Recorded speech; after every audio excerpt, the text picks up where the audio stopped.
இன்றைக்கி இருக்கிற சூழ்நிலையில் வந்து ஒரு பெண்ணு வாங்கணும் அப்படின்னு நினச்சா, யாராவது ஒருத்தர் சொன்ன போது ஒரு பெண்ணு வாங்கிட்டு வரீங்களா அப்படின்னு கேட்டால், அவ்வளோதான் பாஸ்டர் தாங்க ஒரு பெண்ணு, காசு எவ்வளோன்னு கேட்டால், அதெல்லாம் ஒரு பெண்ணெல்லாம் நான் வாங்கி கொடுத்து காசு வாங்கலாமா பாஸ்டர் அப்படின்ற ஆட்கள். ஆனால் அன்றைக்கு வந்து ஒரு பொருள் வாங்கும்போது அவ்வளோ சந்தோஷம் மகிழ்ச்சி.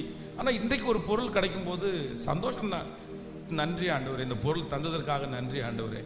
ஆனால் ரொம்ப பெரிய சந்தோஷம் என்னன்னா, அந்த பொருளிலேயோ சொத்துலேயோ அல்ல, இல்லை என்றால் சுற்றி இருக்கிற உடைமைகளிலேயோ அல்ல, பெரிய ஊழியம் அப்படி அதில் கூட இல்லை, நிறைய ஜனங்கள் அதில் கூட இல்லை. இன்றைக்கி இருக்கிற என்னுடைய வாழ்க்கையில் இருக்கிற பெரிய சந்தோஷம் என்ன அப்படின்னு சொன்னால், இன்றைக்கி ஆண்டவரோடு நான் ரொம்ப நடந்தேன், ஆண்டவரோடு ரொம்ப பேசினேன், ஆண்டவருக்கு முன்னாடி ரொம்ப நீதியாய் வாழ்ந்தேன்.